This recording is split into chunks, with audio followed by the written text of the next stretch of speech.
नमस्कार दोस्तों, स्वागत है आपका आज के नए वीडियो में। आज हम शुरू कर रहे हैं प्रश्नावली 3.1 दो चर वाले रैखिक समीकरण। दो चर वाले रैखिक समीकरण का मतलब क्या है? सबसे पहले तो देखो, चर के बारे में अपन जानते हैं। चर क्या है? ए से लेके जेड तक, जैसे एक्स वाई बी सी, ये सब क्या पद होते हैं? चर पद होते हैं, जिनके जगह हम कोई वैल्यू रख सकते हैं, वो होते हैं चर पद। अब बात आ रही है रैखिक समीकरण। रैखिक समीकरण का मतलब है जो जिसकी घात एक हो, जैसे कि ये मान लो कि x प्लस वाई प्लस 2 बराबर 0। यहाँ देखो x की घात भी एक है, y की घात भी एक है, और ये तो अचर पद है।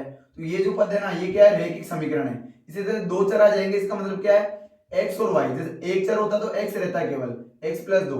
दो चर है तो x और y दोनों आएंगे। और समीकरण युग्म की बात करें तो मतलब यहाँ एक और हो सकता है, 2x प्लस 3y प्लस 3 बराबर 0।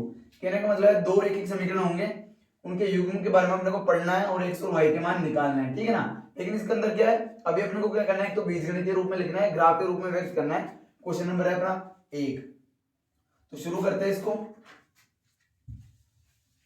देखो इसमें कोई टफ बात नहीं, बस साथ के साथ थोड़ा साथ देना। 3 क्वेश्चन में लगभग आपकी क्लियर हो जाएगी, और या तो एक दो क्वेश्चन और कर लेंगे, उसमें आपको ग्राफ बिल्कुल क्लियर हो जाएगा। जो एग्जाम में लगभग 6 या 5 नंबर का क्वेश्चन आता है, और आराम से आएगा, इसमें कोई बड़ी बात नहीं है। बस जो मैं कह रहा हूँ ध्यान रखना, और हो सके तो यही जो कॉन्सेप्ट मैं बता रहा हूँ इसी के जरिए चलना, तो बिल्कुल आपको कोई दिक्कत नहीं आने वाली।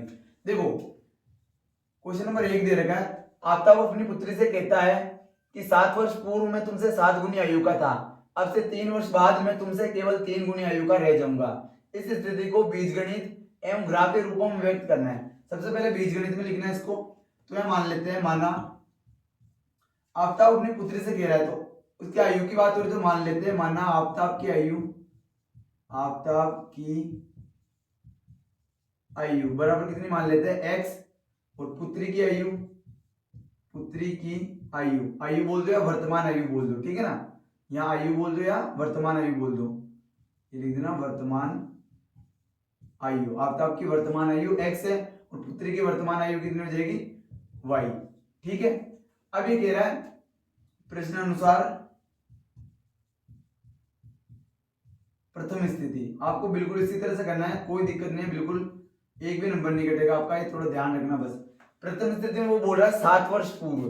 तो प्रथम स्थिति क्या है? 7 वर्ष पूर्व। अगर 7 वर्ष पूर्व की बात करते हैं तो आफ्ताब की उम्र कितनी होगी? 7 वर्ष पूर्व x माइनस 7, और पुत्री की आयु भी कितनी हो जाएगी? y minus 7।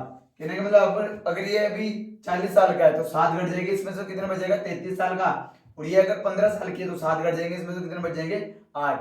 ये ध्यान रखना।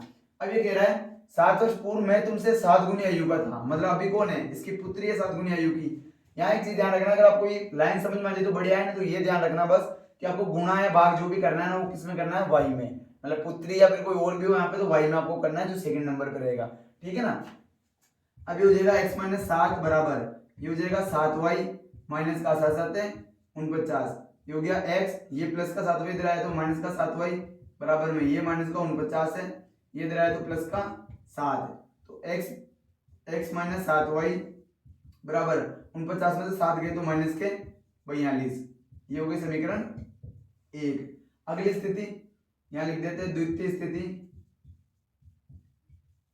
एक समीकरण तो पहली लाइन से बन गई, इस वाली लाइन से, ठीक है ना, यहां तक की ये समीकरण बन गई। द्वितीय स्थिति में बोल रहा है अब से 3 वर्ष बाद, द्वितीय स्थिति 3 वर्ष बाद, 3 वर्ष बाद में अगर बात करेंगे तो वर्तमान में भी x का है, 3 साल बाद में 3 साल बड़ा हो जाएगा, मतलब 3 जुड़ जाएंगे, और y में भी 3 जुड़ जाएंगे, क्योंकि इसकी जितनी एज उससे 3 साल बढ़ जाएगी ये। अब से 3 वर्ष बाद मैं तुमसे केवल 3 गुनी आयु का रह जाऊंगा, मतलब अभी कौन इसकी पुत्री है? 3 गुनी आयु की। सेम वही y में गुणा करना है, यहाँ से हो जाएगा x प्लस 3 बराबर 3y प्लस 3 त्रिका 9, हो जाएगा x, ये इधर आए तो माइनस का 3y बराबर में 9, ये इधर आए तो माइनस का 3, ये प्लस का 3 इधर गया तो माइनस का 3, ये हो जाएगा x माइनस 3y बराबर 9 में से 3 गए तो 6। ये हो गया अपनी समीकरण 2। आई होप कि आपको यहाँ तक समझ आएगा। ये तो हो गया फर्स्ट चीज का आंसर कि इस स्थिति को बीजगणित में लिखो। तो बीजगणित में तो बस केवल यहीं तक आंसर हो गया कि बीजगणित में इसको समीकरण के रूप में लिख दिया। अब बात करते हैं ग्राफ के रूप में। ग्राफ के रूप की क्या करना आपको? एग्जाम में आपको ग्राफ लेगा पूरा पेपर, उसके पीछे तो आपको ग्राफ बनाना होगा, सामने जो लाइनें रहेगी ना वहां इस स्थिति को सोल्व करेंगे। तो इस तरफ लिख देना समीकरण 1 से। तो समीकरण 1 क्या अपनी? x माइनस 7y बराबर में माइनस का 42। इसमें क्या करना है आपको, एक चर पद को रख लो इधर, बाकी सब उधर भेज दो। आप चाहो जिसको भेज सकते हो, मैं x को रख रहा हूँ यहाँ पे और ये माइनस का 42 है, इसको भेज रहा हूँ मैं माइनस 7y को इधर भेज रहा हूँ, तो क्या हो जाएगा ये प्लस का 7y। और अब आपको y के जगह मान रखते जाने, x के मान आपके पास आते जाएंगे। यहाँ एक बात और ध्यान रखना, आपको लगभग कोशिश करनी है कि आपके मान है ना 0 से लेके 10 के बीच में रहे, या तो प्लस में या माइनस में, 0 से 10 के बीच में। फर्क क्या पड़ेगा, जब ग्राफ बनाओगे ना आप, तो आपको ज्यादा दिक्कत नहीं आएगी, क्योंकि आप ग्राफ में 0 से लेके 10 तक अंक आराम से लिख सकते हो, क्योंकि इधर भी लिख दोगे आप 10 तक, उधर भी लिख दोगे, तो कोई दिक्कत नहीं आने वाली आपको। तो सबसे पहले क्या कर लेते हैं अपन, y बराबर क्या रख देते हैं, देखो 0 रखेंगे तो 0 7 से गुणा होगा तो 0 बच जाएगा 42, जो अपने को नहीं चाहिए। तो अपन बड़ी संख्या यहाँ पे क्या रखेंगे, यहाँ रख देते हैं अपन 6 रख देते हैं, y बराबर 6 रखने पर y बराबर 6 रखेंगे तो x बराबर कितना आ जाएगा, माइनस का 42 प्लस 7 इंटू y की जगह रख दिया 6, तो क्या माइनस का 42 प्लस 7 6 42, और 42 में से 42 गए तो सॉरी ये हो गया 7 6 42, प्लस के 42 में से माइनस के 42 गए तो 0। फिर रख देते हैं y बराबर 7, y बराबर 7 रखने पर x बराबर कितना आ जाएगा अपना, माइनस का 42 प्लस का 7 इंटू y की जगह कितना आ जाएगा 7, जो यहाँ पे रखा है, हो जाएगा माइनस का 42 प्लस 7 7 49, प्लस माइनस घटते हैं, चिन्ह आता है बड़ी संख्या का, 49 में से 42 जाएंगे तो 7।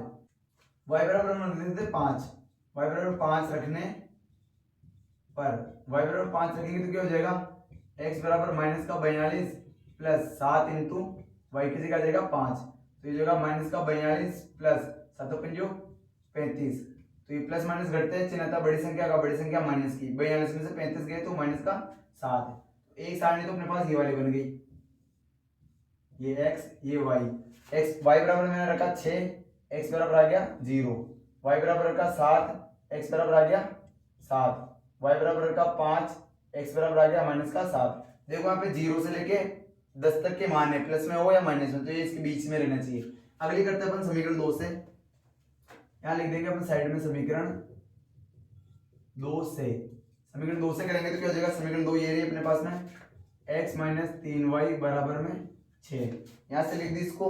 अब अपने को x यहीं पे रखना है, हो जाएगा 6, इधर जाएगा तो प्लस का 3y, अब वही y बराबर 0 रखने पर, आप कुछ और भी रख सकते हो, बस कोशिश ये करना 0 से लेकर 10 के बीच में मान रखना है।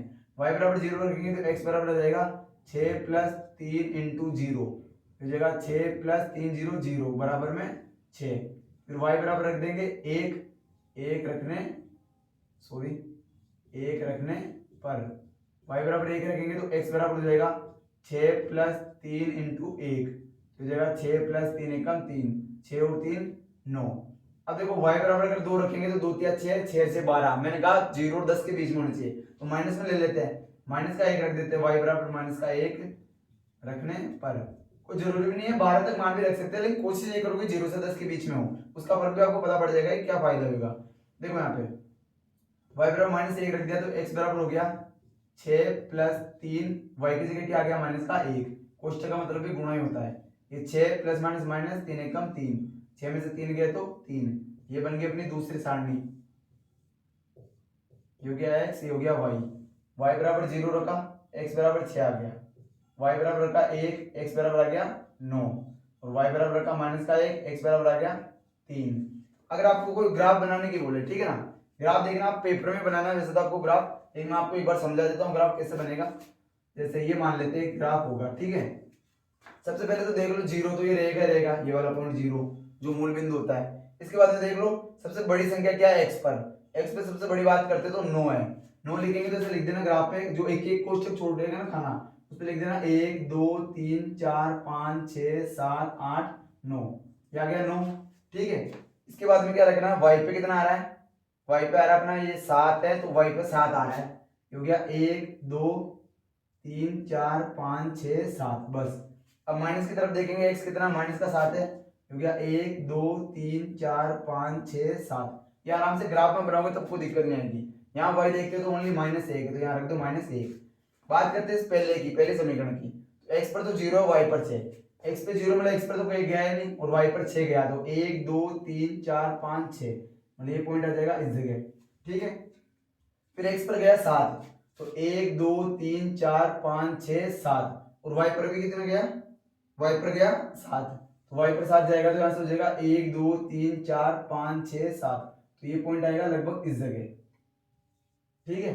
और इसके बाद में क्या है, इसके बाद में x है माइनस का 7, माइनस का 7 ये रहा, और y पर 5 है, मतलब 5 ऊपर की तरफ जाना है, तो ये हो जाएगा यहाँ से 1 2 3 4 5, तो ये करीब इस जगह आएगा ये, ठीक है ना। और ये लाइन हो जाएगी आपकी एक तो सीधी, ग्राफ में बनाओगे तो आसानी से बन जाएगा ये।